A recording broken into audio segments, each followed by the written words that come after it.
ආයුබෝවන් ශ්‍රී ලංකා වාසී සියලුම දෙනාට ඉතාම යහපත් කාලයක් උදා වේවා කියලා දවසින් මම ප්‍රාර්ථනා කරනවා. අද 2026 ජනවාරි මාසයේ 24 වෙනි සෙනසුරාදා.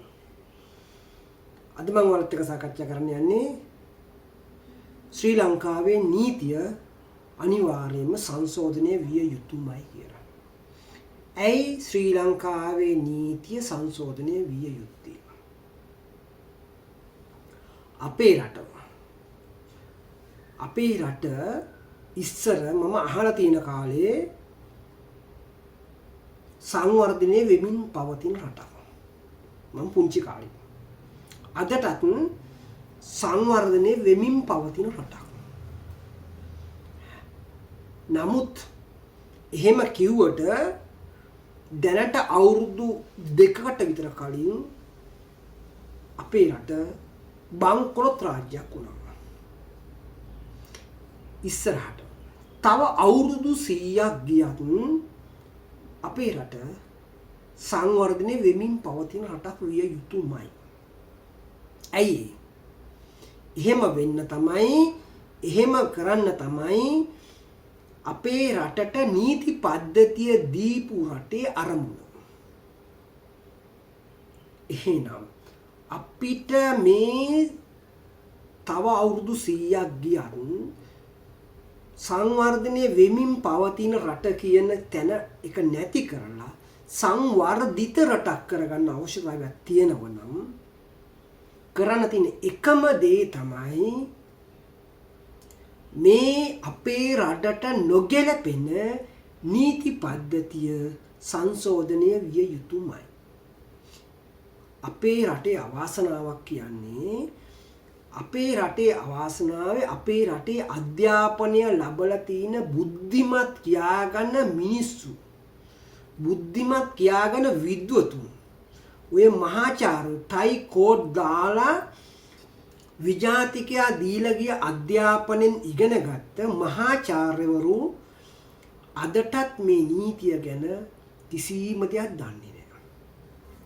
ඒ මිනිස්සු අදටත් දන්නේ නැහැ මේ නීතිය නිසා තමයි අද අපි එදා වගේම සංවර්ධනය වෙමින් පවතින රටක් උනේ. අදටත් ඒ මිනිස්සු දන්නේ තව අවුරුදු කොච්චර ගියත් අපේ රට හදන්න බැහැ කියන කතාව අපේ මිනිස්සු ඒතේම මිනිස්සු දන්නේ. ඇයි දන්නේ නැත්තේ? එයාලා මේ අධ්‍යාපනය දුන්නේ අපිට ඒ නුවණ නැති වෙන්න. මේ නීතිය දුන්නේ අපේ රට කවදාවත් හදන්න බැරි වෙන්න. හේතුවක් තියෙනවා. අපේ රට තව අවුරුදු 100ක් 200ක් ගියත් අපි ඔවුන්ගේ බැල මෙහෙවරයෝ විය යුතුමයි. ඔයා ඒ දෙයට කැමතිද? නෑනේ. ඒ දෙයට කැමති නැත්තම් තියෙන එකම දේ අපේ රට සංවර්ධිත රටක් වෙන්න ඕන නම් කරගන්න පුළුවන් එකම දේ තමයි, එකම යතුර තමයි නීතිය කියන එක අනිවාර්යෙන් හදන්න ඕනමයි. ඒ නීතිය කොහොමද හැදෙන්න ඕනේ? අපේ රටට ගැලපෙන විදියටයි.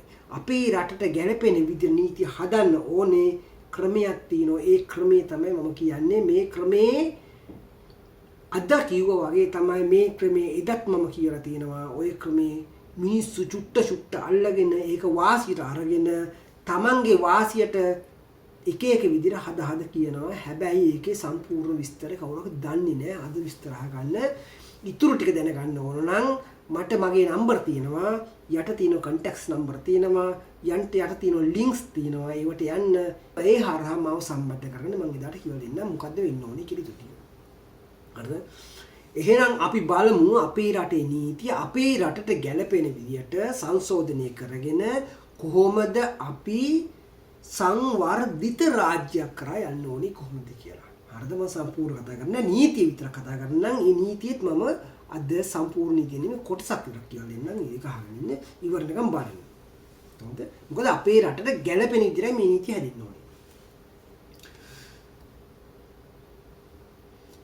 ඔයාලා දන්නවා නීතිය සම්බන්ධව ක්‍රියාත්මක වෙන ආයතන 4ක් තියෙනවා. ඒක තමයි පොලිසිය, උසාවිය, හමුදාව ස්වාධීන කොමිෂන් සභා කියලා. මේ ආයතන 4 දැනට පවතින්නේ ජනාධිපති යටතේත් මැති ඇමතිවරු යටතේ. නමුත් මේ ආයතන 4 අනිවාර්යයෙන්ම ඒ ආයතන 4 ඒ අයගෙන් සම්පූර්ණ පාර්ලිමේන්තුවෙන් බැහැරට විය යුතුමයි. නීතිය කියන ආයතනය කවදාකවත් පුද්ගලයෙක් යටතේ පාලනය වෙන්න බෑ. ඒක නීතියෙන් තමයි. පුද්ගලයෙක් යටතේ පාලනය වෙනව නම් ඒ පුද්ගලයා නැතුව ඕන නීතිය දුවන්න. එහෙම වෙන්න බෑ. මේ ලෝකෙ කොහේ හිඳලා හරි යම් කිසි පුද්ගලයෙක් ශ්‍රී ලංකා භූමියට ඇතුල් වෙනවද? ඒ ඇතුල් වෙච්ච මොහොතේ සිට මේ අපේ රටේ පවතින ශ්‍රී ලංකා භූමියේ පවතින නීතියට යටත් විය යුතුමයි. එහෙනම් ඒ භූමියට යටත් වෙනව නම් ඒ නීතියට යටත් වෙනව නම් ඒ නීතිය පවතින්න ඕනේ සිස්ටම් එකක් යටතේ මිසක් පුද්ගලයෙක් යටතේ නෙමෙයි. එහෙනම් ඒ ආයතන 4 ස්වාධීනව පවතින්න ඕන. ස්වාධීනව පවතිනවා කියන්නේ හමුදාව නම් හමුදාව පවතින්න ඕනේ යම්කිසි සිස්ටම් එකක් මත. උසාවිය නම් උසාවිය පවතින්න ඕනේ යම්කිසි සිස්ටම් එකක් මත. ස්වාධීන කොමිෂන් සභාව නම් ඒ වගේ මේ වගේ තමයි. හැබැයි ඕක පවතින්නේ යම් ඉහළ නිලධාරියෙක් වෙන හමුදාපති, පොලිස්පති, නීතිපති එන ස්වාධීන කොමිෂන් සභාවේ සම්කිරියාතෙන්දී එතන ඒ ඉහළ නිලධාරියට එහෙම යටතේ නෙමෙයි. ඒ යයි නිලධාරිය වුණත් යම් කිසි වැරදි මේ නීතියට පටහැනි යම් කිසි තීන්දුවක් තීරණයක් ගත්තොත් තමන්ගේ වාසිය තකා හරි තමන්ගේ රටේ පාලකයාගේ වාසිය තකා හරි යම් කිසි තීරණයක් විනාශ කරන්න ගියොත් එයාට විරුද්ධව ඇක්ෂන් ගන්න එයාට විරුද්ධව නීතිය ක්‍රියාත්මක වන දෙන්නෙක් ඉන්නවා. පළවෙනි එක තමයි ඒ ඉහළම නිලධාරියා යටතේ ඉන්න දෙවෙනි පුද්ගලයා ඉහළම නිලධාරියාට විරුද්ධව පැමිණිලි කිරීම ඉහළම නිලධාරියාට විරුද්ධව නීතිය ක්‍රියාත්මක කිරීමට හැකියාව තියෙන්න ඕනමයි. ඒකින් වෙන්නේ ඉහළම නිලධාරියා වැරදි කරුවෙක් නම් ඔහු බිමට වැටෙනවා. දෙවෙනි නිලධාරියා ඊළඟට සුදුසු පුද්ගලයා ඉහළට යනවා. හරිද? ඌට විරුද්ධව නීතිය ක්‍රියාත්මක වෙනවා. දෙවෙනි කාරණේ තමයි දෙවෙනි කෙනා තමයි අර මම කිව්වා ස්වාධීනව තියෙන්න ඕනේ කියලා අනිත් ආයතන තුනම අර ආයතනයට ඇහැ ගහගෙන යන නිසා ඒ ආයතනයේ විසින් යම් කිසි වැරද්දක් කරනවා නම් නීතියට පටහැනියක් වෙනවා නම් අනිවාර්යෙන් ඒ ආයතන තුන විසින් අරයට නීතිය ක්‍රියාත්මක වෙනවා. එවන් සිස්ටම් එකේදී ඕක රොටරි සිස්ටම් එකක් ඕක ක්‍රමවත් යන සිස්ටම් එකක් ඔය ක්‍රමවත් යන සිස්ටම් එකේදී නීතිය කියන එක 100%ක්ම ක්‍රියාත්මක වෙනවා. නීතිය කියන එක 100%ක්ම නොනැවසි පැවතිනවා. තව අවුරුදු 100කින් හරි රටට ජනතාවට එයාලගේ අනන්‍යතාවට හානියක් වෙන වචනයක් හරි පිට කිරීම තනිකර නීති විරෝධී. එහෙම වුණාම එයාලට ඉන්න වෙන්නේ පැය 24ක් ඇතුළතදී එයාට ඉන්න වෙන්නේ හිරේ තමයි. මම අදට සති දෙකකට කලින් ඔයාලගේ ජනාධිපති අනුර කුමාර දිසානායක කියන පුද්ගලයා උතුරට ගිහිල්ලා ජාතිවාදය ඇවිස්සෙන වචනයක් කියලා ආවා. නමුත් අද මගේ මේ සිස්ටම් එක අද රටට ගැලපෙන සිස්ටම් එකක් රටට ගැලපෙන නීතියක් තිබුණ නම් අද ඒ පුද්ගලයා ඉන්න ඕනේ හිරේ. නමුත් විජාතිකයා දීලා ගිය නීතිය නිසා යා මොන දහජරා වැඩේ කරත් ඔයාලගේ අගමැතිලා කරානේ මොන දහජරා වැඩේ කරම අගමැති කියලා කියන්නේ තෝ නෝනා ඔයාලගේ නිලධාරීන් ඔයාලගේ බුද්ධිමතුන් මොන දහජරා වැඩේ කරත් අද එයාලා සැනසීමෙන් සතුටින් ඉන්නවා. ඇයි එහෙම වෙන්නේ? හේතුව විජාතිකයෝ දීලා ගිය නීතිය ඔන්න ඔය නීතිය නිසා ඕක නිසා තමයි ඔයාලට කවදාවත් ඔයාලට දිනු වෙන්න බැරි. ඔයාලා හැමදාම හිඟන්න වගේ ඉන්නේ ඔන්න ඔය නීතිය නිසා. ඔය නීතිය වෙනස් කරන්න උත් ක්‍රමය තමයි මම කියලා දෙන්නේ කෙනෙක් වෙනස් වෙන්න ඕන කියලා. ඔය රටට ගැළපෙන නීතියක් තිබුණා නම් ඔයාලගේ අගමැතිලා, ඔයාලගේ ජනාධිපතිලා, ඔයාලගේ ඉහළ නිලධාරීන්, ඔයාලගේ බුද්ධිමතුන්, ඔයාලගේ අග අධ්‍යාපන ඇමතිවරු අද ඉන්නේ ඔය ඔක්කොම පොලිමේ මහා උළු ගෙදර උළු ගනිනවා. එහෙමනේ. නමුත් ඔයාලට දීලා තියෙන විජාතිකයා දීලා තියෙන නීතිය නිසා එයාලා අද සතුටෙන් උඩ පනිනවා. සතුටෙන් උඩ පනිනවා. මොකද ඔයාලා මොන දහජරා වැඩේ කරත් ඔයාලට අයිතියක් නැහැ එයාලට අත තියන්න. මොකද නීතිය හැටි.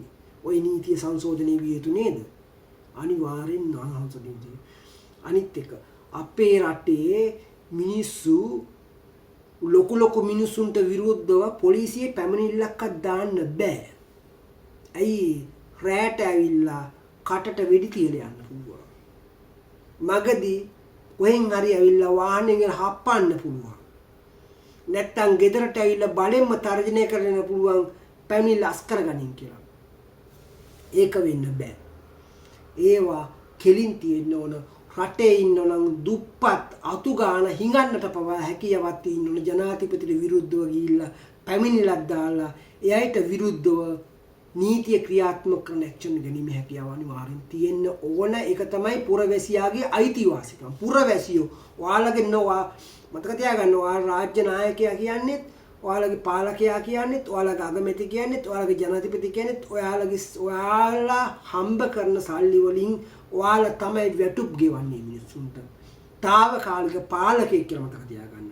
ඒක නිසා යාට අයිතියක් නෑ ඔයාලට තග දාන්න. ඒක නිසා ඒ තග දාන්න අයිතියක් නැති නිසා තමයි කියන්නේ දුප්පත් අහිංසක මිනිස්සයා, අතු ගාන මිනිස්සයා, හිඟා කන මිනිස්සයාට පවා අයිතියක් තියෙනවා. එයාට විරුද්ධව ගිහිල්ලා පැමිණිල්ලක් දාන්න. එයාට විරුද්ධව ගිහිල්ලා නීතිය ක්‍රියාත්මක කරන්න. ඒක පුරවැසි අයිතිවාසිකම. ඒ අනිවාර්යෙන් තියෙන්න ඕනමයි. ඒ වගේම තමයි රාජ්‍ය නිලධාරීන්. රාජ්‍ය නිලධාරීන් කියන්නේ යම් කිසි කාර්යයක් කිරීම සඳහා පත් කරගත්තු පුද්ගලයෝ. එයාලට පඩි දෙන්නේ ඔයාලා. එයාලට පඩි දෙන්නේ වෙනම අච්චු ගහලා නෙමෙයි. වෙනම තැන් වලින් ගෙනහලා නෙමෙයි. වෙන එකක් කරලා නෙමෙයි. ඔයාලා කන බත්තටෙන් ගාන එකතු කරු බදු මුදල් වලින් තමයි එයාලට පඩි ගෙවන්නේ. එහෙනම් එයාලට පඩියක් ගන්නවා නම් එයාලගේ තනතුරට ගැළපෙන දේ එයාලා කරන්න ඕන. ඔයාලා කන බත්තටයක් ගානෙන් ඔයාගේ බදු වලින් එයාලා පඩියක් ගන්නවා නම් එයාලා සාධාරණව එයාලගේ කාර්යශූරත්වය තියෙන්න ඕන. කාර්යශූරයයි කාර්ය හරියට ඉටු වෙන්න ඕන. නමුත් එයාලා කරන්නේ ඒ කාර්ය කරලා දෙන්නත් ඔයාලගෙන් කීයක් හරි ඉල්ලනවා. ඒවට ගොඩක් දෙට ඔයාලගේ තේරෙන භාෂාවෙන් කිව්වොත් ඔයාලා රාජ්‍ය සේවකයා කියන්නේ තනිකර වැටුපයි අල්ලසයි දෙකම ඇතුව තමයි ජීවත් වෙන පුද්ගලයෙක්. එහෙනම් ඒ පුද්ගලයාට එක්ක දෙකෙන් එකක් දෙන්න ඕනේ. එක්ක අල්ලස දෙන්න ඕනේ, එක්ක වැටුප දෙන්න ඕනේ. වැටුප එයාට සාධාරණ වැටුපක් හම්බ වෙනවා නම් එයාට වැටුපක් වෙනවා. ඔයාලගේ සේවය කරලා ඔයාලගේ බදු මුදලින් එයාලා වැටුපක් ගන්නවා නම් එයාට අල්ලස කියන එක සපුරා තහනම් විය යුතුමයි. මම කියන්නේ නෑ මුදල් වලින් අල්ලස කියන කතාව. එයයි මොනම විද්‍යකින් හරි අල්ලසක් ගන්නවා. මොනම විද්‍යකින් හරි. මොකද වල්ලස කියන එක ක්‍රම ගොඩාක් තියෙනවා. ඒ විදියට ඒ මොනම දෙකින් හරි අල්ලසක් ගන්නවා. හිතවත්කමකින් හරි අල්ලසක් ගන්නවා. ඒක තමයි ක්‍රමය. ඒක හන්දා නීතිය කියන එක අනිවාර්යයෙන්ම නීතිය කියන එක යාට තදින් ක්‍රියාත්මක වෙන්න ඕන.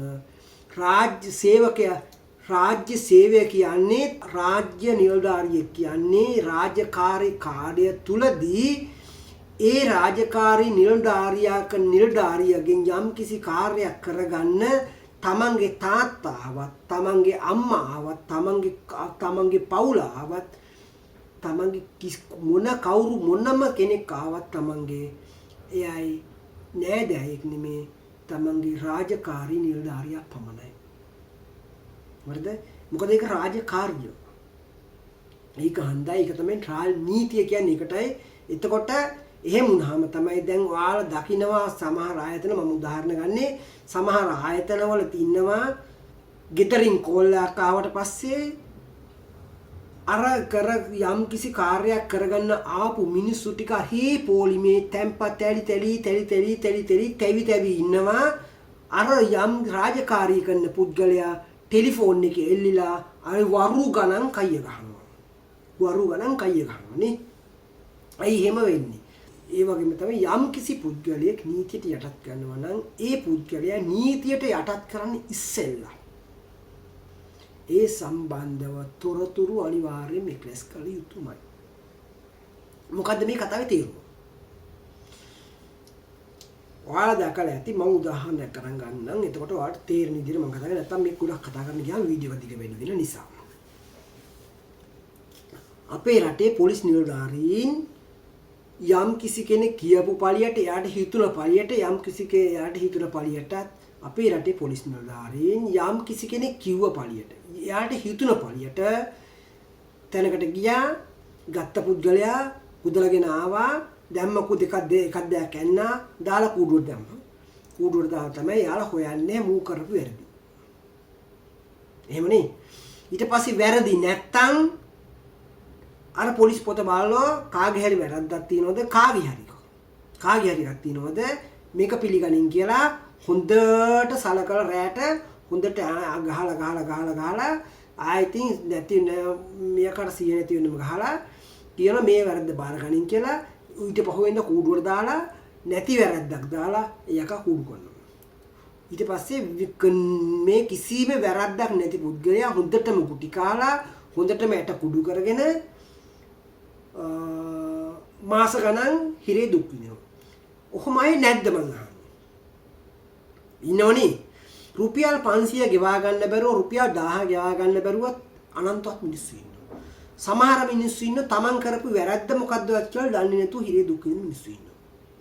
එතකොට මේ හිරේ දුක් විඳින මිනිස්සුන්ට ආත්ම ගෞරවයක් තියද නැද්ද? මේ පළවෙනි කාරණේ මං අහන්නේ පළවෙනි කාරණේ ආත්ම ගෞරවයක් තියද නැද්ද? තියෙනවා. හරිද?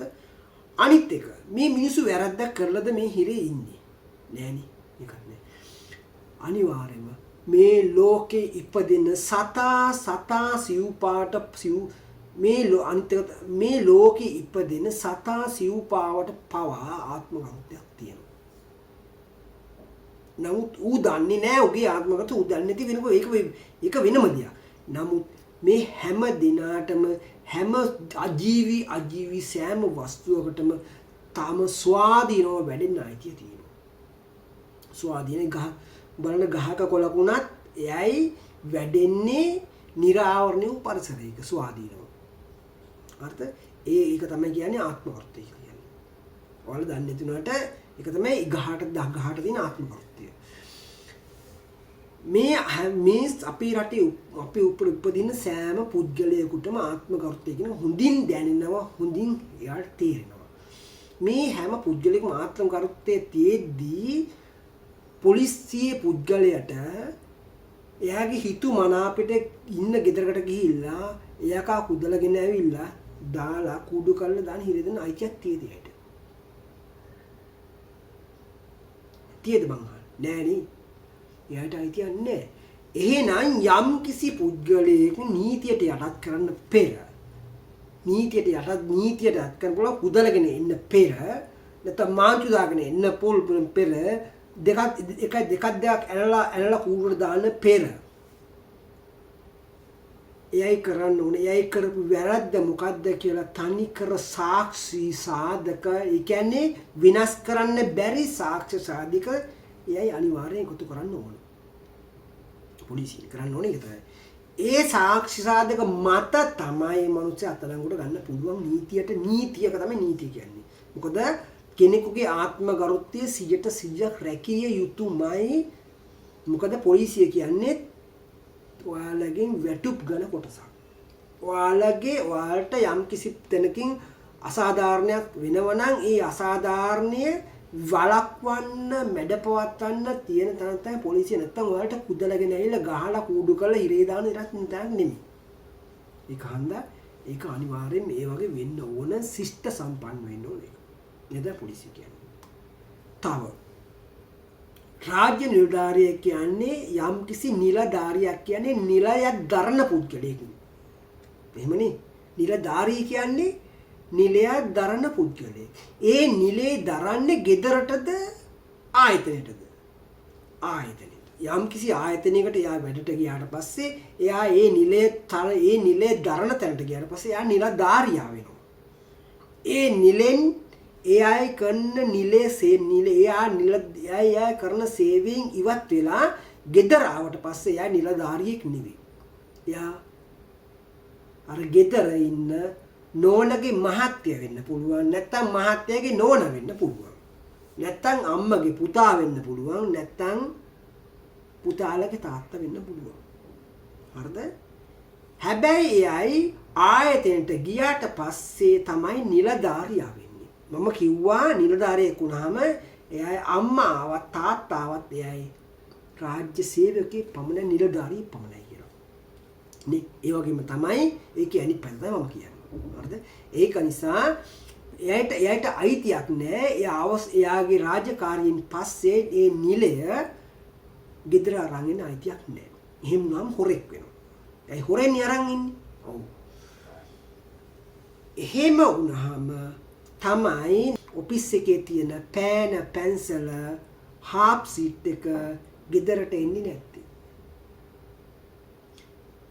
එයයි ඒ නිලය ගෙදරට අරගෙන ආවොතින් තමයි ඔෆිස් එකේ තියෙන වාහනෙන් ගෙදරට එන්නේ. ඔෆිස් එකේ තියෙන වෑන් එකේ තියෙන ඔෆිස් එකේ තියෙන කාර් එකේ තියෙන ඩීසල් ටික ගෙදර වාහනේට බෑවෙන්නේ එහෙම තමයි. හරිද?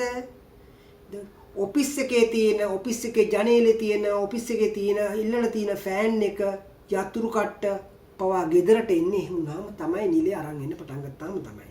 ඒක නිසා අනිවාර්යෙන් නිලය කියන එක තමන්ගේ නිලය කියන එක ඔෆිස් එකේ තියලා එන්න ඕන. ඒක තමයි ඉහළම නිලධාරියෙක් ඉඳන් පහළම නිලධාරියෙක් දක්වා ඒක ක්‍රියාත්මක විය යුතුයි. නැත්තම් වෙන්නේ උදාහරණයක් උත්තර කියන චූටි උදාහරණයක් කරන් කියන්නම් ඔයාලට. නැත්තම් ඔයාගේ දොස්තර මහත්තයා ඔයාගේ ඩොක්ටර්ස්ලාට වෙන්නේ දරුවෝ නරවන්න.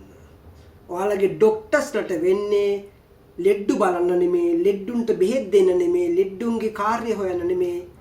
එයාට වෙන්නේ ඩොක්ටර්ස්ලාට වෙන්නේ টয়ලට් හොදන්න. ඩොක්ටර්ස්ලාට වෙන්නේ ගෙදර නෝන හරි මහත්තයා හරි කියපු ඇඳුම් ටික හොදන්න. ලොන්ඩ්‍රි කාර්යය වෙන්න. හරිද? ගේ අතු ගන්න. කුස්සියම්ම වෙන්න.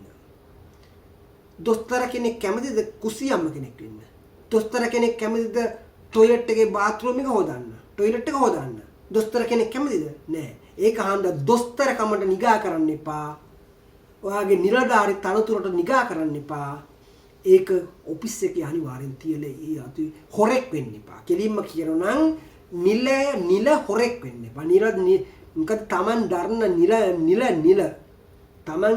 නිලය හොරකම් කරන් ඉන්න එපා. ඒක ඔෆිස් එකේ තියලා වරින්. ඒක තමයි නීතිය. ඔක නැත්තම් ඒකට නීතිය අනිවාර්යෙන් ක්‍රියාත්මක වෙයි. මහා එකාගේ ඉඳලා පොඩි එකා ওই නීතිය අනිවාර්යෙන් ක්‍රියාත්මක වෙන්න ඕනේ. එහෙම වුණාම තමයි රටක දේවල් හැදෙන්නේ. රටක රාජ්‍ය දේවල් රාජ්‍ය සේවා එහෙම වුණාම තමයි රාජ්‍ය සේවා සඳහා තියෙන සම්පත් ගෙවල් වලට නොඉන්නේ. ඒ වගේම තමයි තවත් දෙයක් තියෙනවා කතා කරන්න. අපේ රටේ ගෙවල් වල තියෙනවා සමහර තැන්වල ගෙවල් වල ලස්සනට එල්ලලා තියෙන කඩු, කිනිසි, තුවක්කු කෑලි, බට කෑලි, එතකොට පොළු කෑලි.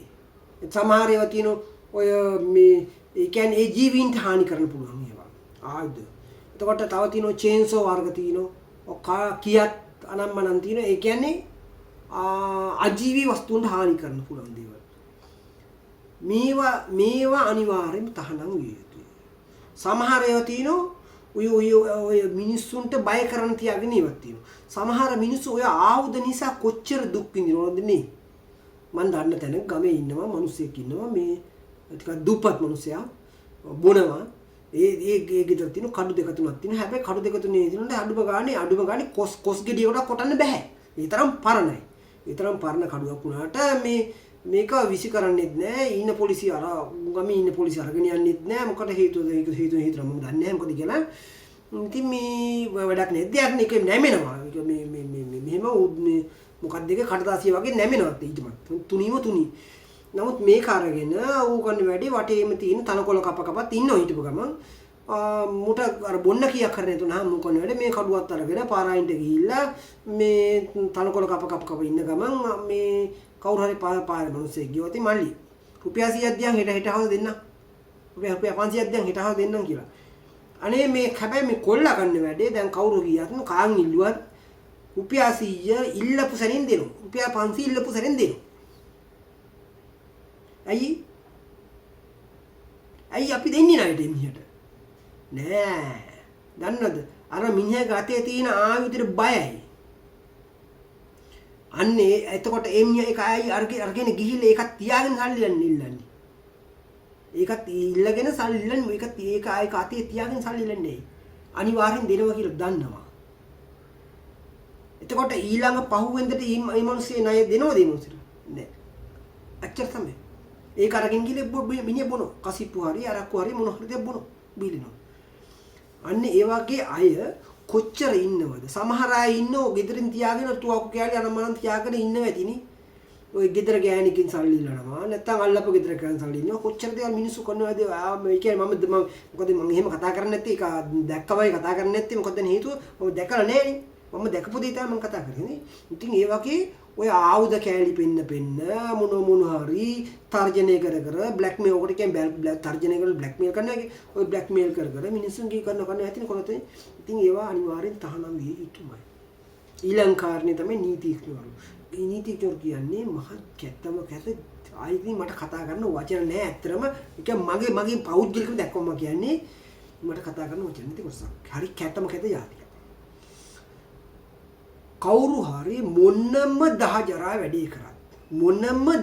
වැඩේ කරත් නීතිඥවරුන්ට කුට්ටිය දුන්නාම ලොකු කුට්ටියක් දුන්නාම ඒකින් අරු කොන්න දහජරා වැඩ ඌ කරන දහජරා වැඩේ අරුන්ට පේන්නේ පුළුවන් තරම් බොරු කියලා කොහමද දහජරා වැඩේ ලොකු කුට්ටියක් දීපිකා බේරනවා. ඌ සුදන කරලා ඌට සුදු අන්දලා ඌ සුදු ආසනයක තියලා ඌ මල් වට්ටියේ තියලා තමයි ඌ ඉල්ලන්නේ. එහෙමනේ ඒක බෑ. ලංකාවේ නීතිය අනිවාර්යෙන් වෙනස් වෙන්න ඕන. වැරදි වැඩක් කරා නම් වැරදි වැඩේ කරපු පුද්ගලයා වැරදි වැඩක් කරා නම් වැරදි වැඩේ කරපු පුද්ගලයාට විරුද්ධව නීතිඥවරු ඉදිරිපත් විය නොහැකිය. ඒක තමයි නීතිය. මොකද සාක්ෂි සාධක අනුව හැකියාව තියෙන්න ඕන. සාක්ෂි සාධක අනුව ඔප්පු කරන්න මූ වැරදි වැඩක් කරා. මූ මේ වැරදි වැඩේ කරා. ඒකන්ද මූට මේ දඬුවම ලබා දිය යුතුයි කියලා කරන්න හැකියාව තරම් නීතිය සංශෝධනය වෙන්න ඕන. නීතිය අවංක වෙන්න ඕන. දැන් තියෙන ක්‍රමයට එයා ලොකු කුට්ටියක් දුන්න ගමන් එයයි පුදසුනක තියලා තමයි මල් වට්ටියේ දිව තමයි මොන දහජරා වැඩේ කරමිනියා ආයි සමාජයට බාර දෙන්නේ. ඒ කාණ්ඩා ඒ නීතිය ගැන හිතන්නත් ලැජ්ජ ඇතරම. එහෙමනේ. ඒ නීතිය. නීතිඥවරු තමයි නීතිය ක්‍රියාත්මක කරන්නේ. නැතුව නීතිය ක්‍රියාත්මක වෙනවා නම් නීතිය ක්‍රියාත්මක වෙන සිස්ටම් එකට. නමුත් නීතිය ක්‍රියාත්මක නීතිඥවරුන්ට ඕන විදියටයි. හරිද? එයාට බොරු කියලා වන්නේ. ඒ වගේම තමයි බලන්න මේ නීතිඥවරු කොච්චර කැද්ද කියලා කියන තවත් කාරණයක් තියෙනවා.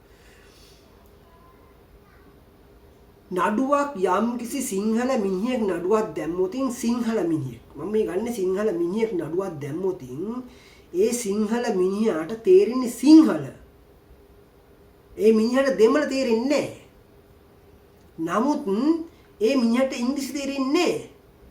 නමුත් නීතිඥවරු කතා කරන්නේ නඩුව කතා කරන්නේ ඉංග්‍රීසියෙන්. අර දෙගොල්ලෝ මොන්නම දේ කතා කරත් අර නඩුව දාපු කෙනාගේ තියන්නේ මොකද්ද? නඩුව දාපු කෙනා කරන්නේ අර දෙන්න කතා කරන දිහා කන දිහා බලන් ඉන්න වැඩේ කරන්නේ මොකද්ද මේ වෙන්නේ කියලා. ඒ තේරෙන්නේ නැහනේ. තේරෙන්නේ මොකද්ද මේ කතා කරන්නේ මොනවද කතා කරන්නේ මොකද මොක වචනෙන් කොස් ගහ වෙන නීති තියෙන්නේ. තේරුණාද? කොස් ගහ කෙස් ගහ. ඔය නීතිඥවරුන්ට ඔය නීතිඥවරුන්ට කොස් ගහ කෙස් ගහ කරන්න පුළුවන්. හරිද? අහලා තියෙනවනේ කොස් ගහක් කැපුවාම ඒක කෙස් ගහක් කැපුවා කියලා දාලා තියෙන්නේ කියලා. එතකොට මේ නීතියෙන් අන්නේ වගේ කොස් ගහ කෙස් ගහ කරන්න පුළුවන් නීතිය ඔය ඉංග්‍රීසි වචනේ හිට චූටි ස්පිල්ලෙන් පාපිල්ලෙන් අර නිවැරදි කාර්යය අවුරුදු ගාණන් ජීවිතාන්තයක් හිරේ දාන්න පුළුවන්. හරිද? එහෙම කරන නීතිය තමයි ඉංග්‍රීසියෙන් කතා කරාම අර ඉංග්‍රීසි කිසි වචනයක් අර පුද්ගලට තේරෙන්නේ නැහැ. ඊට පස්සේ ඒ පුද්ගලයා කනට කට දිහා බලන් ඉන්නවා මොනවද කියන්නේ ඊට පස්සේ ඵලයන් කූතින් කූඩුවට ජීවිතාන්තයක් හිරෙගොත ඒ දීර්ඝ හිරේට යනවා. ඒකයි මම කිව්වේ අපේ ලංකාවේ හිරගෙවල් වල ඉන්නවා තමන් කරපු වැරද්ද මොකද්දවත් කියලා දන්නේ නැති කොටසක් ඉන්නවා. එහෙම වෙන්නේ මොකක්ද දන්නවද? ඔය ඉංග්‍රීසියෙන් කතා කරනවා නඩු තීන්දුව දෙන්නේ ඉංග්‍රීසියෙන් අර පුද්ගලයා දන්නේ නැහැ මොකද්ද කියලා මේ කතා කරන්නේ මොකද්ද කියන බල කට දිහා බලන් ඉන්නවා. කොස් ගහ කෙස් ගහ කරලා හරි අරය ඇතුළට දානවා. ඊට පස්සේ වෙන්නේ මොකක්ද දන්නේ? ඒක අසාධාරණ නේද? එහෙනම් නඩුව කාගේද? මං අහන්නේ නඩුවක් දැම්මොත් නඩුවක් ෆයිල් කරවොත් නඩුව කාගේද කියන්නකො ඉස්සෙල්ලා. ඒ නඩුව වෙන්නේ අප්පුහාමිගේ නම් නඩුවක් දානව නම් නඩුවක් ෆයිල් කරනවා නඩුව ක්‍රියාත්මක වෙන්නේ අප්පුහාමිට විරුද්ධව නම් ඒ අප්පුහාමි දන්නේ සිංහල. ඌගේ මව් භාෂාව සිංහල. ඒක හන්දා මේ නඩුව සම්පූර්ණ අවසානයේ දක්වා ආරම්භයේ ඉඳලා අවසානයේ දක්වා කතා කරන්න ඕනේ ක්‍රියාත්මක වෙන්න ඕනේ සිංහලෙන්. මොකද නඩුව අයිතිකාරයා අප්පුහාමි. නඩුවේ ආරම්භයේ නඩුව අවසාන දක්වා ක්‍රියාත්මක වෙන්න ඕනේ සිංහලෙන්. මොකද ඒ අප්පුහාමිගේ මව් භාෂාව සිංහල. අප්පුහාමිගේ නඩුව තේරෙන්න ඕනේ අප්පුහාමිට. මේ දෙන්න නීතිඥවරයයි ජජ් කියන්නේ තීරකයා කියන්නේ මෙයාට උදව් මෙයාගේ මේ නඩුවට උදව් කරන මිනිස්සු දෙන්නේ. නේ එහෙනම් නඩුව යන්න ඕනේ සිංහලෙන්. ඒක හන්දා ඒ විදිහට සංශෝධනය විය යුතුමයි. ඒ වගේම තමයි මේ වීඩියෝ එක දිග වැඩි නිසා මම මේක දෙවෙනි කොටස සම්බන්ධ කරනවා. මේ සියලු දිනාට තිරුවන් සරණයි. නැවත මම වීඩියෝ එකෙන් එනකම්